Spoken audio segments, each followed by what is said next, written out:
Bien, vamos a continuar con la segunda parte de esta clase.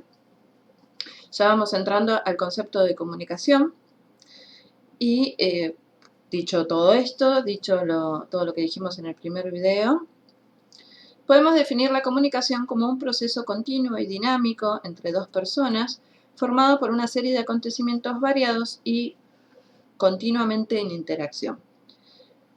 Acá, en esta definición, no estamos hablando de lo que es en sí la complejidad, porque sería una definición muy larga. Así que nos quedamos con la idea de que es un proceso continuo y dinámico entre dos personas, formados por una serie de acontecimientos variados y continuamente en interacción. ¿Qué no es la comunicación? No es la transferencia de información de un individuo a otro. Es una interacción continua. Son acontecimientos variados. Es dinámico entre dos personas. No es la transferencia de información de un individuo a otro. En este momento yo a ustedes no estaría comunicándoles porque no estoy interactuando con ustedes, les estoy enviando información. Vamos a poder comunicarnos en el momento en el que ustedes empiecen a hacerme una devolución de todo este video y yo pueda, además de que es virtual, así que no podría estar interpretando de ustedes muchos otros aspectos que no son de la índole verbal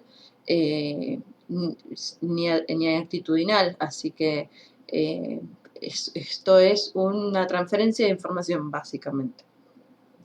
Veremos luego y definiremos con palabras el esquema de la comunicación, sus componentes y actores. La esencia de una comunicación eficaz es la respuesta de toda una serie de variables que veremos a continuación. Acá ya vamos a ir metiéndonos dentro de lo que son las características, ¿sí? Que sería el segundo tema, como vimos acá. Acá vimos la comunicación. Empezamos por acá. Hicimos la introducción, vimos enfoques analíticos. Ahora estamos con el concepto de comunicación. Al final vamos a ver los niveles de comunicación, que esa es otra modificación que hice del texto. Al final vamos a ver, aunque niveles de comunicación acá está puesto al principio, pero en el texto también está puesto al final. Y ahora hablamos de mapas y vamos a pasar a los factores que influyen en la comunicación, ¿sí? Bueno.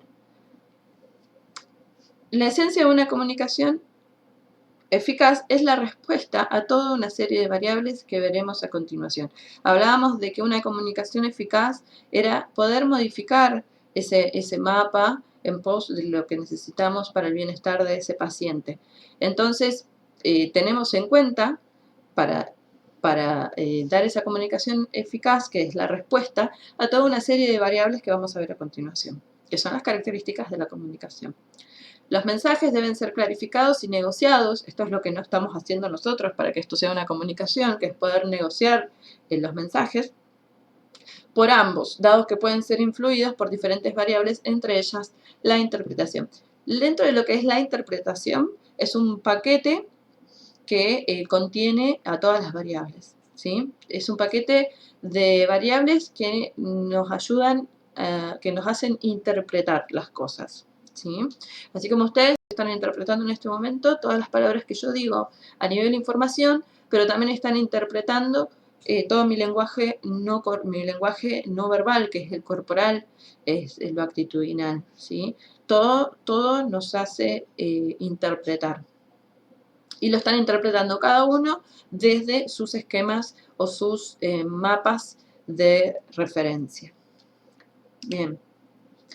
Dentro de las características hablamos de variables que influyen en la interpretación dentro de la comunicación, que son la percepción, valores y creencias. Ustedes ven que percepción no es lo mismo que interpretación, ¿sí? La interpretación es un paquete que contiene a la percepción, los valores y creencias, aspectos sociales, aspectos familiares, aspectos individuales y otros aspectos, que dentro de otros aspectos tiene que ver el estado anímico y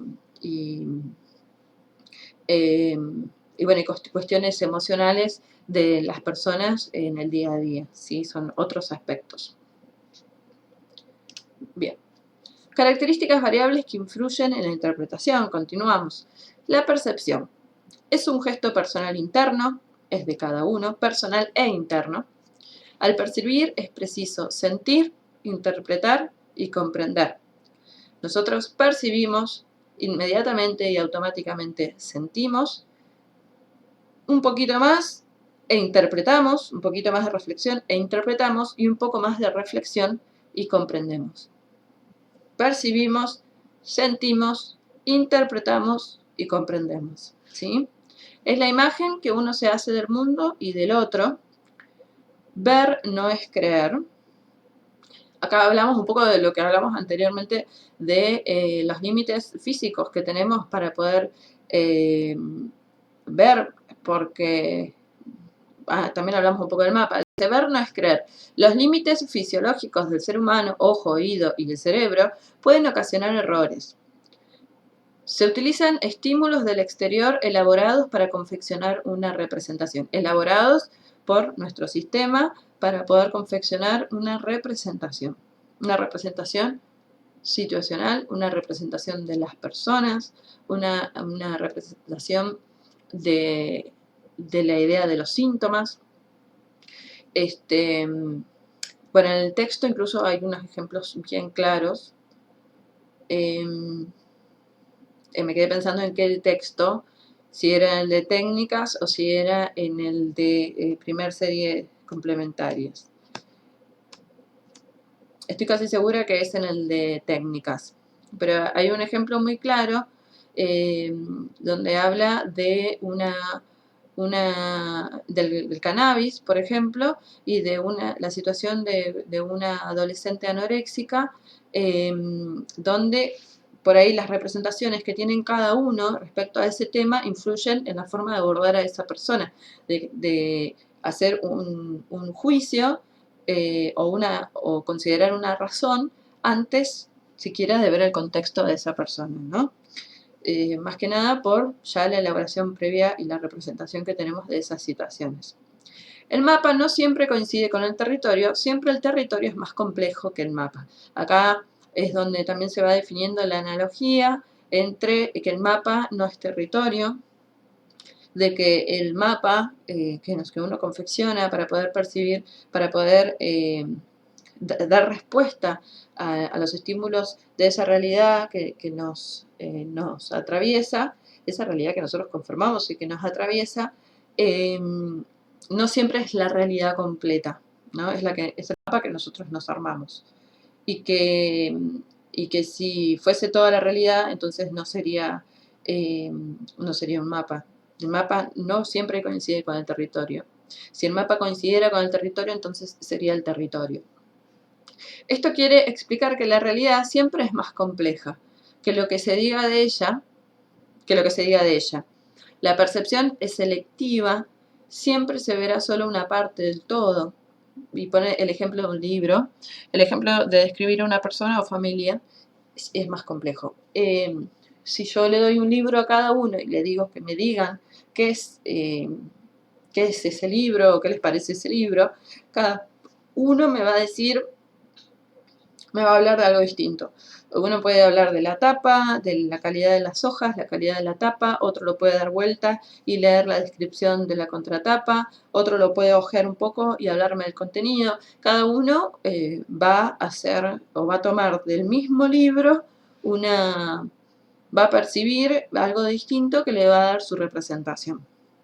Y ni hablar con una persona o con una familia, que siempre es más complejo, ¿no? La percepción estaría condicionada no solo por nuestra subjetividad, sino por nuestra emotividad e interpretación. Bien, volvemos a hablar de la emotividad, que también es importante, también está dentro de esas representaciones que nos vamos haciendo. No hay observación pura, siempre es condicionada. Esto también ya lo dijimos. Bueno, acá vamos a hablar solamente en esta diapositiva de este científico, filósofo polaco de 1950, estadounidense, Alfred Korzybski. Habla del concepto de mapa de territorio, que el mapa no es territorio. Todos los intentos humanos de explicar la realidad son y han nacido de construcciones, representaciones y modelos de realidad, mapas de territorio. A partir de la toma de conciencia de esa percepción, obtenemos una idea, un concepto, una palabra y una acción. Bien, acá hay un concepto que hasta ahora no había salido, que es la toma de conciencia de esa percepción. Tiene mucho que ver, sí, con este trabajo interno, que uno dice cuál es el mapa que nos guía a nosotros. Es una toma de conciencia, ¿no? A partir de esa toma de conciencia, entonces, para no ser impulsivos, obtenemos una idea, un concepto, una palabra y una acción. A partir de lo que recibimos, si lo procesamos y tomamos conciencia, por ejemplo, ¿se acuerdan de esta clase? Y toman conciencia de que es importante considerar el contexto de la persona, podemos obtener un poco más de lo que es el profesional, que es una idea, un concepto, una palabra y una acción que llevar a cabo para con ese paciente, ¿sí? Lo que está en el mapa es la producción de nuestros sentidos, de nuestra percepción de la realidad. Cada percepción es un modelo, un mapa de la realidad. Con frecuencia se considera lo percibido como la realidad y se aúna con, por ejemplo, los medios de comunicación. Bueno, esto también ya hablamos. No es que quiera ser redundante, pero básicamente toda esta primera parte, yo creo que a ustedes ya les va a ir quedando claro de qué viene y de todo esto de la comunicación y la complejidad, ¿no? Acá me estoy buscando las cosas que quiero que no olvidarme para que ustedes se lleven. Bueno, esta última parte donde habla de lo que se considera lo percibido como la realidad y se aúna, por ejemplo, los medios de comunicación, porque los medios de comunicación son gran parte de lo que nosotros construimos como realidad y no es algo a no tener en cuenta porque somos una sociedad que está bastante pendiente de lo que nos informan a través del televisor, como si fuese una realidad absoluta o una realidad objetiva, especialmente porque ahí no se informa absolutamente todo lo que pasa en la realidad, es también una percepción de ellos y es importante tener eso en cuenta a la hora de conformar esa realidad, ¿no? Una vez escuché a un artista que decía propongo para equilibrar y contrarrestar un poco lo que son las noticias hoy, un canal que hable de buenas noticias, ¿no? Por ejemplo, que es un aspecto olvidado, pero también existen. Y eso, los canales donde justamente las noticias son todas angustiantes, influye directamente en nuestro estado anímico y como decíamos antes, nuestro estado anímico también influye en las respuestas que vamos a dar, en la forma en que nos vamos a comunicar. Y pasa mucho también con los pacientes, especialmente los más grandes, los de edades mayores. A ver, seguimos con las características. Por ello, no se debe aislar el fenómeno de su contexto como elemento fundamental de toda comunicación y significación. Esto también ya lo vimos en una diapositiva, solamente lo estoy reafirmando de por qué es aislar el fenómeno de su contexto. Cada fenómeno tiene sentido y significado dentro del contexto que se produce, por ejemplo, la cultura, y vamos a ver otras variables de interpretación. Otras variables de interpretación son los valores y creencias. Igual que las percepciones, los valores son diferentes para cada uno y están muy relacionados con la autoestima. La autoestima es algo que hay muchos cursos, muchas clases motivacionales que hablan de la autoestima y no es poco, es importante. La autoestima es algo que se forma desde chiquitos y casi somos inconscientes de cómo fue formada. Así que cualquier persona que tenga una duda o una sensación de falta de autoestima, que cuando cambiamos ese patrón cambian muchísimas cosas, es importante que lo trabajemos, ¿sí? Porque además estamos más vulnerables cuando tenemos la autoestima baja. Hay personas que no valoran más de lo que tiene importancia para ellas. Los sistemas de valores difieren de las personas según edad, transición de la infancia, el trabajo, el estudio, la situación de pareja, la relación con los padres, la educación. Les iba a decir algo, pero me parece que más adelante ya lo puse. Son factores que modifican u orientan de forma diferente la vivencia de los valores personales. Más adelante lo puse, pero igual se los voy a decir ahora. Donde dice, hay personas que no valoran más de lo que tiene importancia para ellas. Esto, si nosotros nos quedamos, o incluso en los temas que investigamos, solamente le damos importancia a los que son de interés o a los autores por ahí que hablan de lo que nosotros ya estamos de acuerdo, es muy probable que nuestro campo o nuestra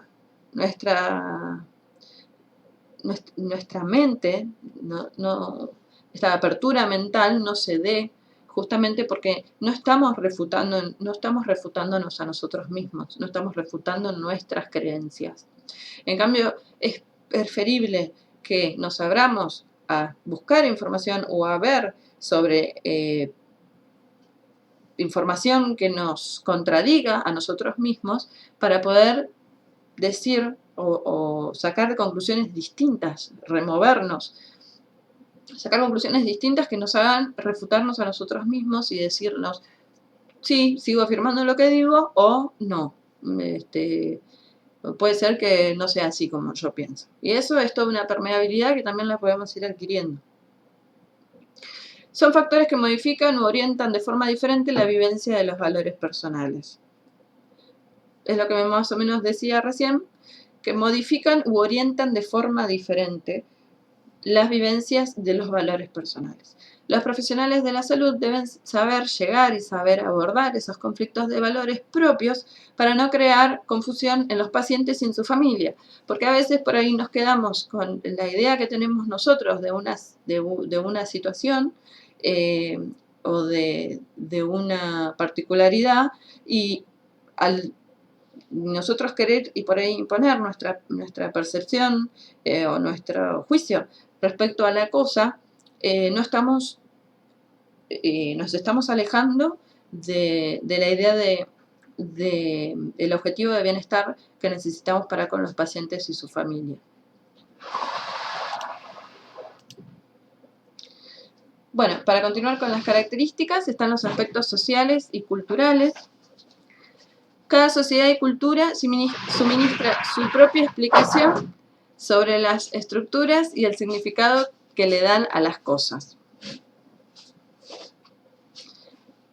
El nacimiento de ideas preconcebidas de 0 a 10 años son muy sutiles, confieren de manera importante al estilo de comunicación y de interacción de una persona a la otra. Bueno, esto es lo que les decía anteriormente, cómo las creencias se van formando con los primeros años, incluso cuando no somos conscientes y tampoco tenemos la posibilidad, especialmente por la imagen de autoridad que tenemos para con nuestros padres o para con las personas mayores, de que ellos son los que nos guían, los que nos protegen, entonces siempre vamos a considerar que están en lo cierto, especialmente si nos mantenemos a salvo, y ni siquiera así, porque en esas edades es como que no tenemos el esquema general de las situaciones como para poder refutarlas.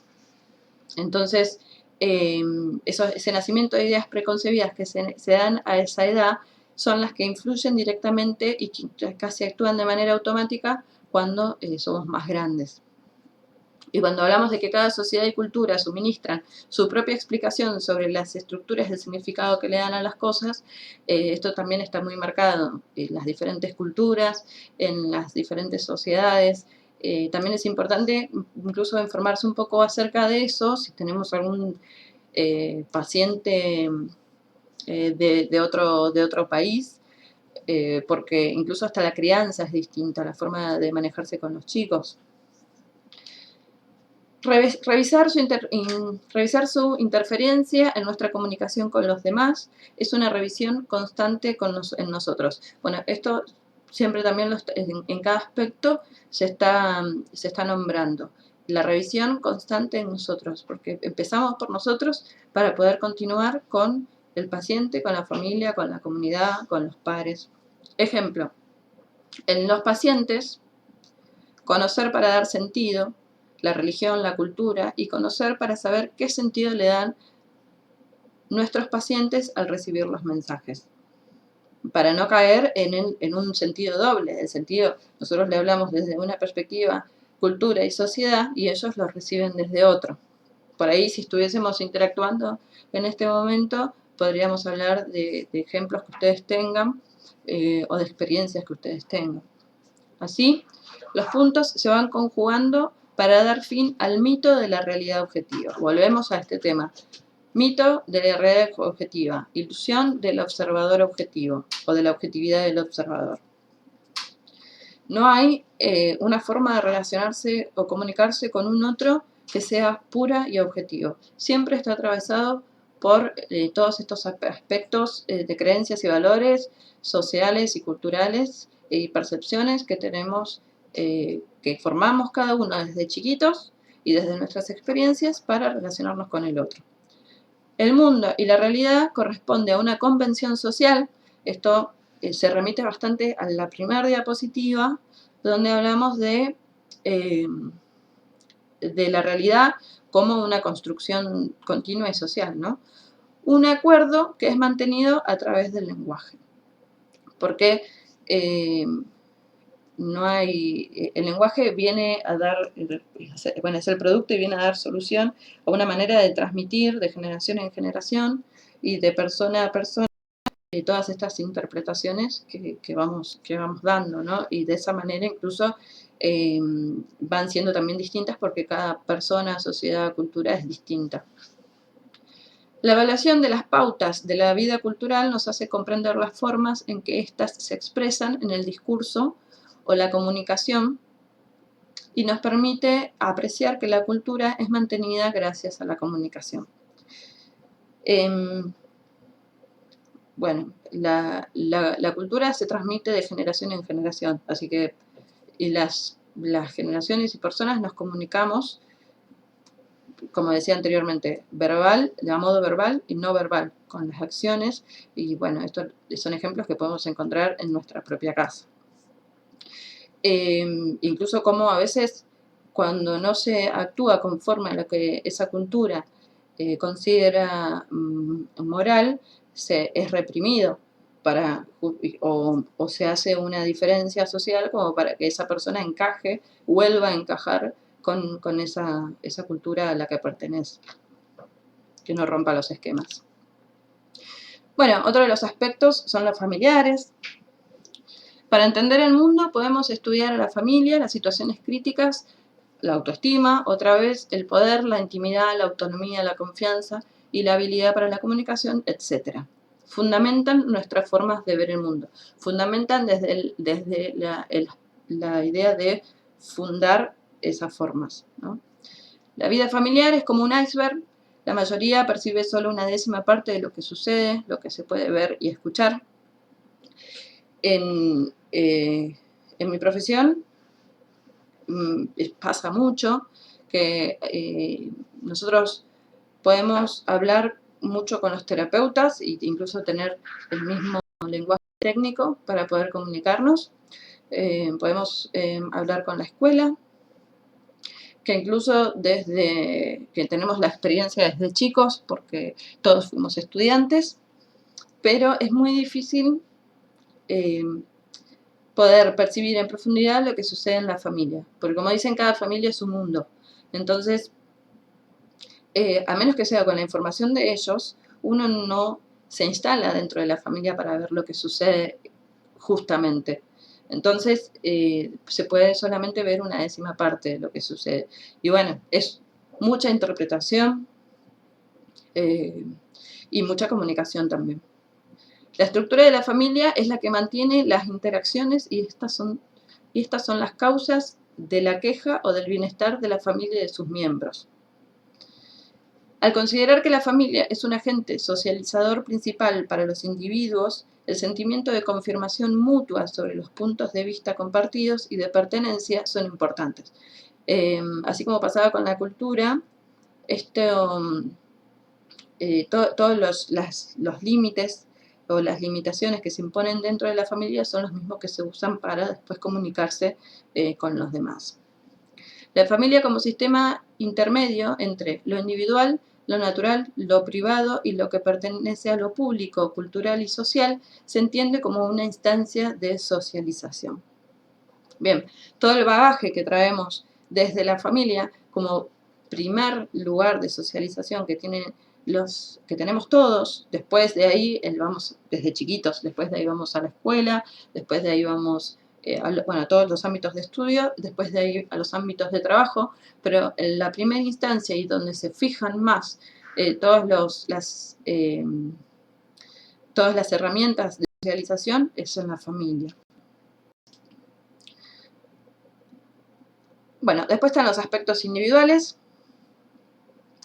Acá yo no puse muchos autores dentro de todo lo que son las diapositivas y en los textos sí nombran varios y tampoco voy a hacer mucho hincapié en lo que dicen los autores, pero este me pareció importante porque incluso cuando veamos la unidad, el tema 2, vamos a ver que hay una escuela que es como la más importante dentro de lo que son las investigaciones de comunicación, que es la Escuela de Palo Alto, donde tanto este autor como otros van encontrando patrones de comportamiento desde diferentes observaciones.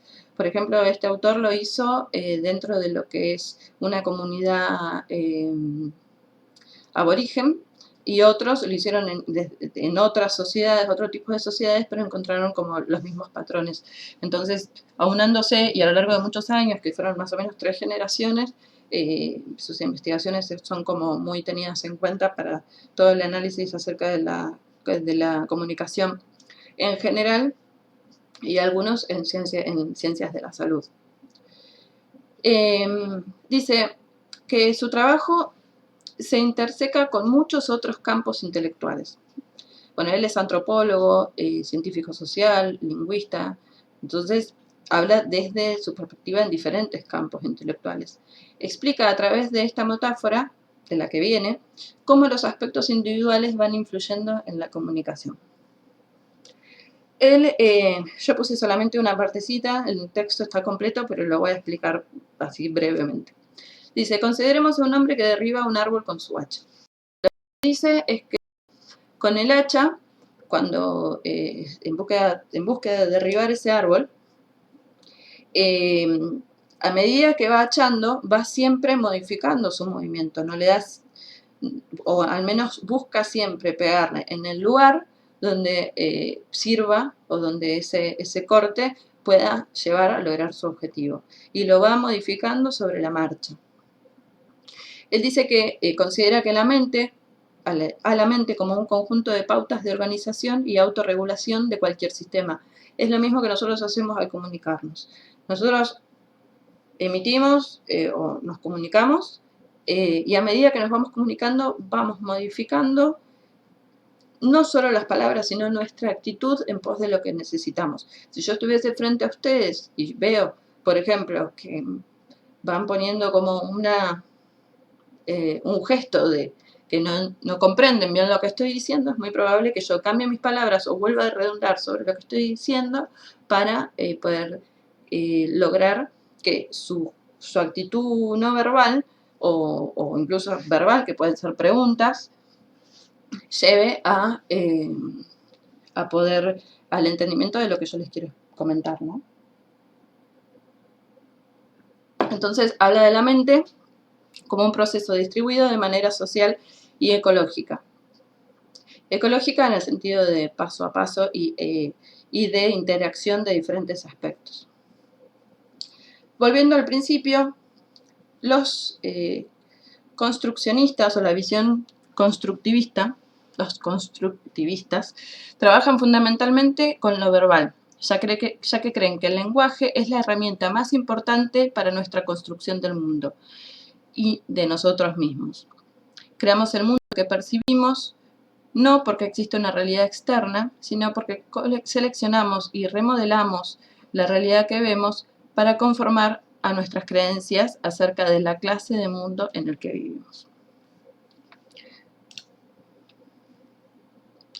Bueno, quedan 2 diapositivas. La última es sobre niveles de comunicación, que son solamente 3 conceptos que los vamos a abordar más adelante como para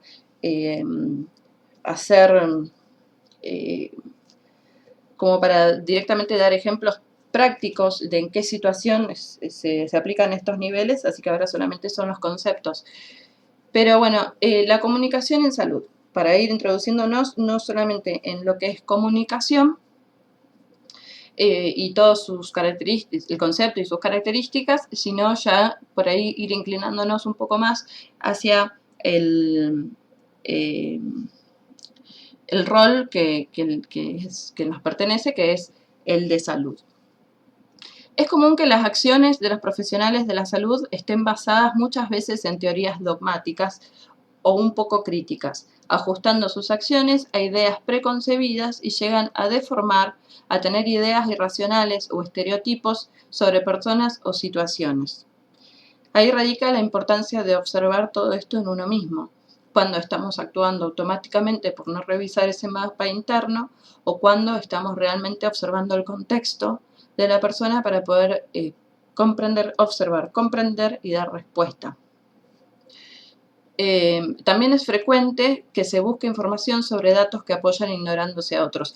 Bueno, esto es lo que les decía anteriormente acerca de siempre estar buscando información solamente sobre lo que consideramos válido y no buscar refutarnos a nosotros mismos con la información, incluso leyendo sobre lo que no solemos estar muy de acuerdo y que sin embargo esto es lo que va a lograr nuestra apertura mental.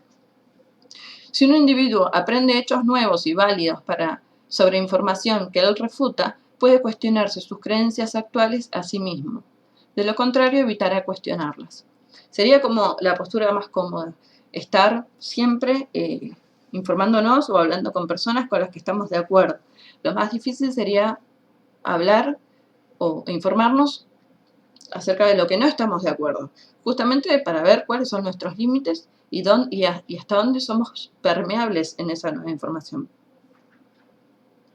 Todo esto o no hacer todo esto condiciona la comunicación con los pacientes, pues tendemos a considerar como adecuado aquello que encaja solamente con nuestros valores y creencias. Bueno, acá toda esta oración habla por sí sola.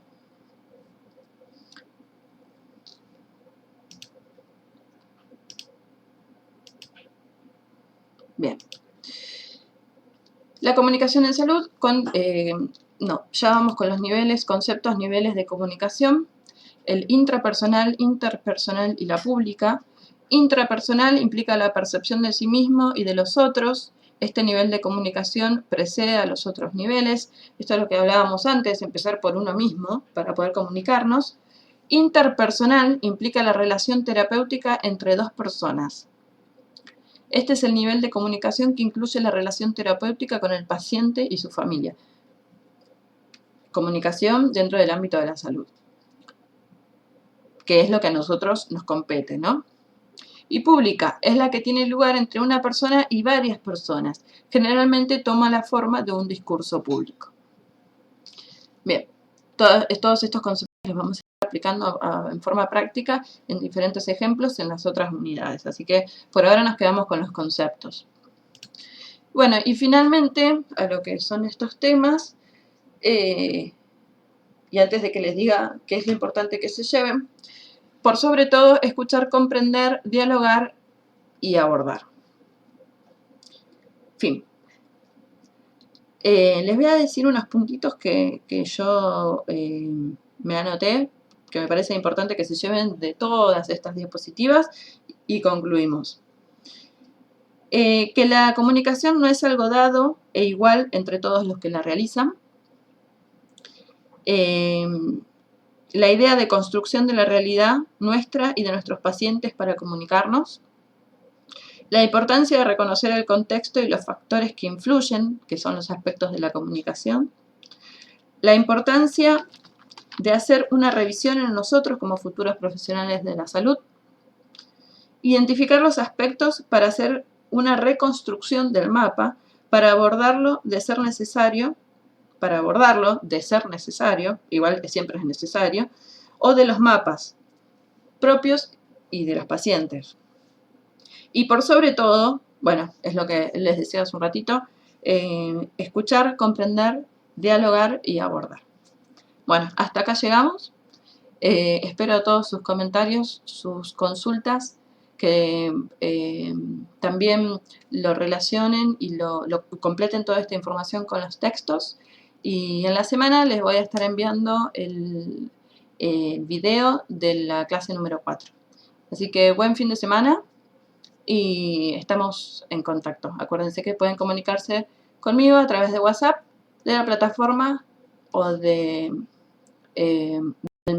también, por supuesto, que me digan si esta forma de trabajo les sirve, si les parece que voy muy rápido. Bueno, cualquier sugerencia que me puedan dar siempre es bienvenida.